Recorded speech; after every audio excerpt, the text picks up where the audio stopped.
Well, we play the Patriots this weekend, and everybody know that you can't sleep on the Patriots, right? You know, regardless of the situation and scenario, they are coached by Bill Belichick, and he's always thinking. He's never sleeping. He's always thinking. And one thing that I can say that the Patriots defense, regardless of where they ranked at as relates to like Pro Football Focus, let's pull that up right quick.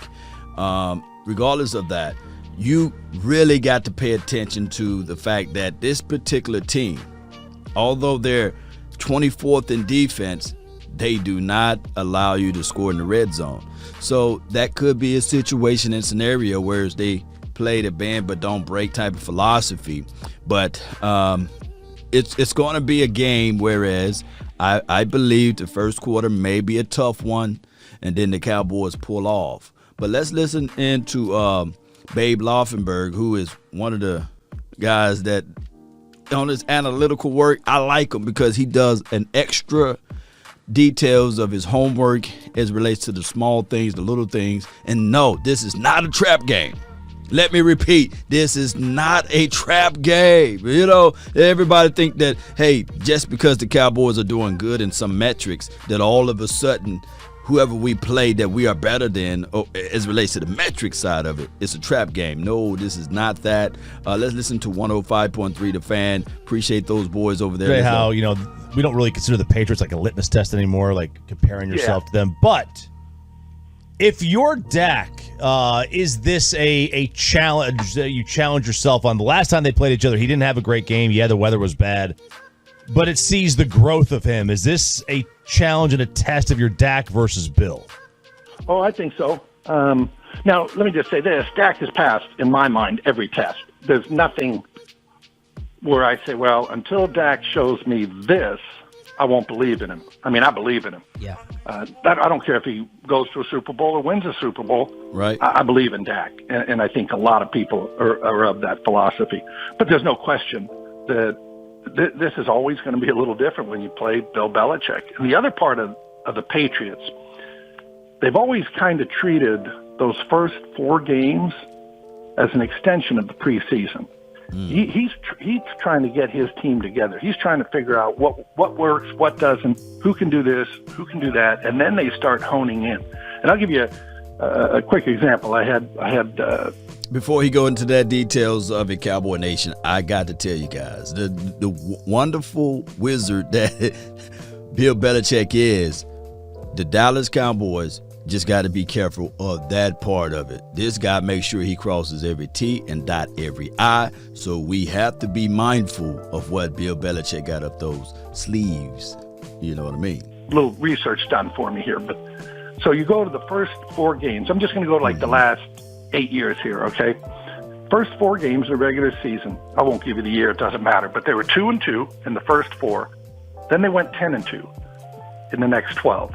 They were 2-2. Then they went 10-2. They were 3-1. Then they went 11-1. They were 2-2. Then they went 11-1. They were 2-2. Then they went 9-3. I mean, that just runs throughout his career there. Mm-hmm. So you're getting him at the time here in week 6 where, at least defensively, they're going to figure some things out. Offensively, they're limited. I mean, if you weren't on a fantasy team or you didn't follow the Patriots, you could not tell me who their wide receivers are. Right. I didn't know who their wide receivers were until I started prepping for the game this week. Yeah, I forgot Nelson Aguilar actually went there, and then they obviously went and got the 2 tight ends, spending big in free agency. Babe Laufenberg here on The Fan. Go ahead. Well, no, Kendrick Bourne is there, who was, I don't want to say failure, but he was in San Francisco, just average. Jacoby Myers is there, who's a starter, who's a free agent for them. And here's an interest. Jacoby That's who Myers, Diggs going to hold. He's got 116 career receptions, 116. He has yet to get in the end zone. Wow. That's crazy. He's thrown 2 touchdowns. Right. Thrown 2. But he does 116 receptions. He does not have a be touchdown. mindful of so that. I don't think Trayvon Diggs is fearing him this week. What are you seeing from Mac Jones? Is it just a bunch of check down Charlie stuff? Yeah, I mean, he's completing a ton of passes. He's over 70%, but they're averaging 6.5 an attempt. So it's a very, very short passing game. They're keeping it simple, as they should. You see these other rookie quarterbacks around the league just really struggling. the top guys, right? So I think they're just trying to kind of take care of them from that standpoint and really let their defense kind of win games. And it's funny that the defense, year in and year out, man, it's just the same thing. They may give up some yards, but they're going to be a difficult matchup in the red zone, and they're not going to give up points. And that's exactly where they are this year. No doubt. Hey, give up a bunch of yards, but don't give up points. So that red zone defense, like I lamented, man, that is something that you got to pay real close attention to. But I'm quite sure that our inefficiencies in red zone, we've been working on that all this season, right? And we've been seeing improvements here and there. So hopefully we can keep that same energy, right?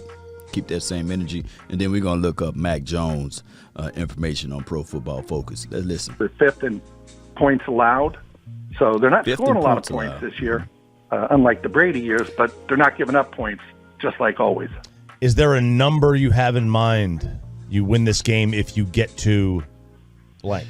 We're going to get to 30, though. Yeah, I know. That's a good question. They all are. Thank you, though. Yeah, well, I always like it when you're in an interview and the guys ask you 10 questions and they ask number 11. You say, well, that's a good question. Like the other one scores, I think 25, if you get up around there, this offense of New England is not going to explode on you, and the Cowboys defense, as we well know, playing pretty well. But yeah, I think right around there. We were talking about Belichick earlier too. I think this gets forgotten because it's been so long ago, and you guys were just pups. You were probably in high school, but the trade, they traded for Bill Belichick to get him from the Jets. They traded for him. They gave up a 1, a 4, a 5, a couple of late round picks. I mean, is that not, though, possibly the greatest trade in NFL history? Yeah. I want to ask. And let me ask you. Yeah. With the Jets, how would the Jets be? He was a head coach for a day there. Obviously, Parcells, named him head coach, and a day later he quit, and then he was off to New England. Yeah. Would the Jets be? Would the Jets not be the Jets if Bill Belichick were there and stayed on? Yeah. That was the end of that one. I can answer this question here, Cowboy Nation. Then we'll talk about Mac Jones. What was the greatest trade of all time in NFL history? Now, we can look at all of the Super Bowls that Bill Belichick got over there in New England. But I come here to tell you the greatest trade of all time got to be the Herschel Walker trade, right? That got to be the greatest trade of all time. Can anybody debate that part of it? Because think about it. We literally started a dynasty. And not just that dynasty. We also started a trend. We also started a philosophy with points and things like that.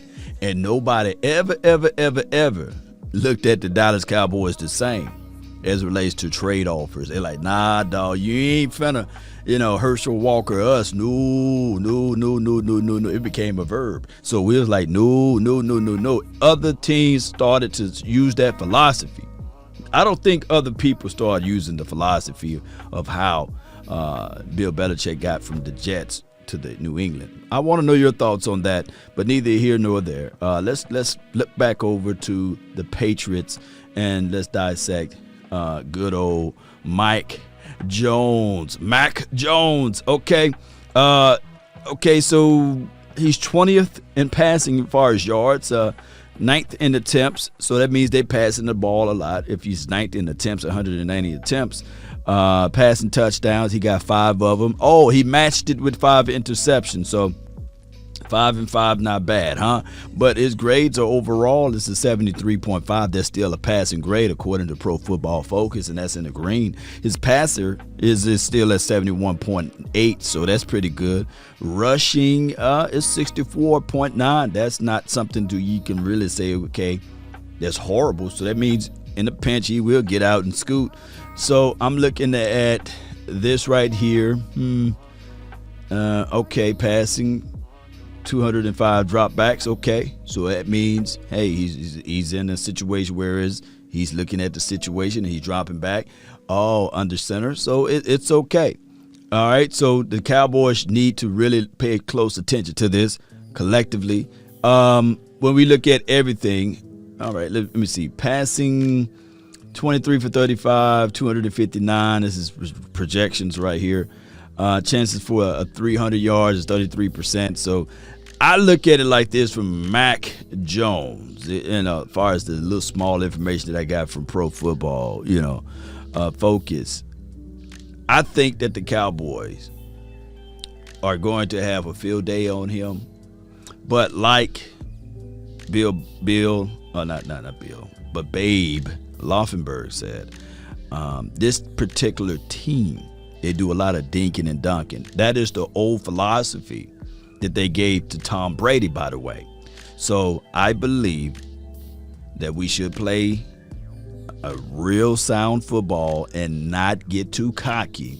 Make sure you blitz off the edge. Make sure you look, Jacoby Myers, that's the guy that you have to worry about because he can throw the ball. Look for those trick plays. Look for the onside kick. Look where let me pull up the New England Patriots again.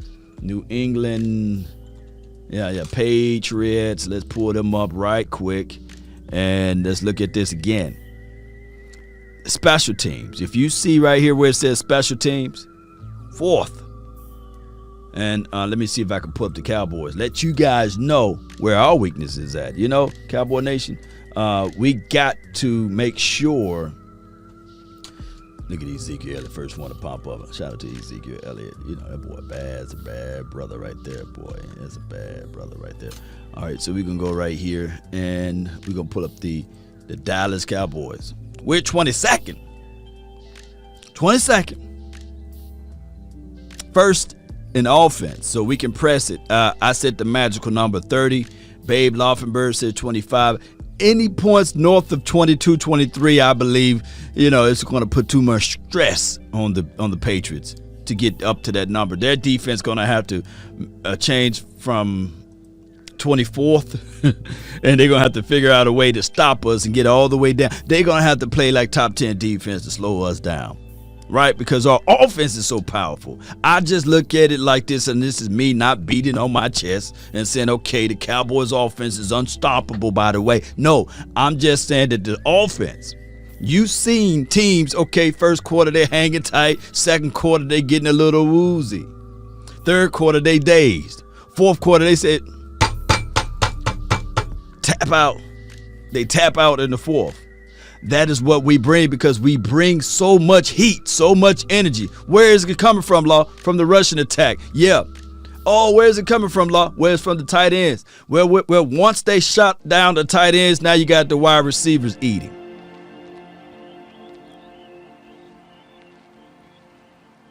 That's what it is. So we just have to make sure that everything else is in front of us on the correct way. And even this defense, I said by midway through November, latter part of November, the defense is going to get down to top 10. Watch. Book it. That's what I believe on the defense. But our weakness right now, the hole that you see, special teams, 22nd.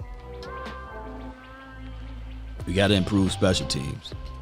Oh, special team is a phase of football, right? They say it's 3 phases of football. I really say it's 4. You got special teams, defense, offense.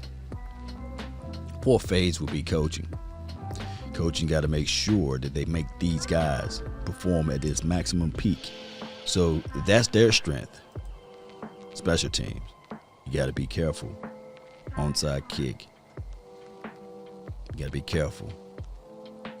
They may go for it. Fake punt. You got to be careful. And momentums are crazy things. Turnovers can do some crazy things for a team. Early turnovers can give you life and liberty. Post me your thoughts, post me your concerns down below. That's been my time. I really thank you all for yours. And remember, you're listening to nothing but the best. Go Cowboys. We out.